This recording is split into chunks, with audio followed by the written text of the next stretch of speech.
నీకు రావాల్సిన మహిమ వ్యర్థమైన వాటికి చెందుతుంటే బాధపడుతున్నాను. నీకు సమీపస్తులుగా ఉండాల్సిన ప్రజలు రక్షింపలేని వాటిని ఆశ్రయిస్తుంటే వారి దీన స్థితిని చూసి ఏడుస్తున్నాను. నా సమాజం ఇంకా రక్షింపబడలేదని ఏడుస్తున్నాను. నా ప్రాంతం ఇంకా రక్షింపబడలేదని ఏడుస్తున్నాను. నా గ్రామం ఇంకా రక్షింపబడలేదని ఏడుస్తున్నాను. నా పట్టణము, నా రాష్ట్రము, నా జిల్లా, నా దేశము రక్షింపబడలేదని ఏడుస్తున్నాను. అమ్మా ఎందుకు ఏడుస్తున్నా? అయ్యా ఎందుకు ఏడుస్తున్నాను? ఎందుకొరకు ఏడుపు అంటే ఇందుకు. దేని కొరకు ఎదురు చూస్తున్నావు? దేవుని కార్యాలు, దేవుని అద్భుతాలు జరుగుతాయని ఎదురు చూస్తున్నావా? యేసయ్య రాజ్యం కోసం ఎదురు చూస్తున్నావా? ఏం కాంక్షిస్తున్నావు?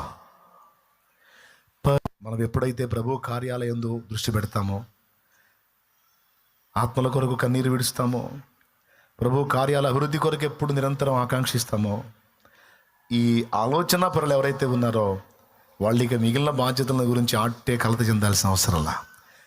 ఏ టైంకి ఏది అందాలో అది అందుతుంది, అది వస్తుంది, అది జరుగుతుంది, నువ్వు గెలుస్తావు. అస్సలు నీ ఆలోచన అటు పోనీనివ్వద్దు. పౌలు అన్నాడు కదా, ఈ లోకంలో ఏవేవి నాకు ఉత్తమమైన అనుకున్నానో అవన్నీ పెంటతో సమానంగా ఎంచుకున్నాను అన్నాడు. పెంటతో సమానం ఎంచుకున్న తర్వాత ఇంకా దాని గురించి ఆలోచించేది మనం.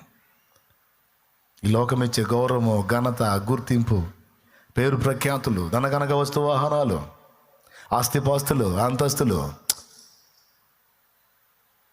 మనుషుల మెప్పు, మొత్తం నాకు ఇదంతా దేంతో సమానం అన్నాడు?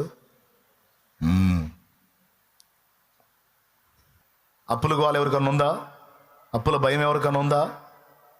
తీసేడా దేవుడు? తీసేస్తాడా? తీసేడా? ఎంతమందికి విశ్వాసం ఉంది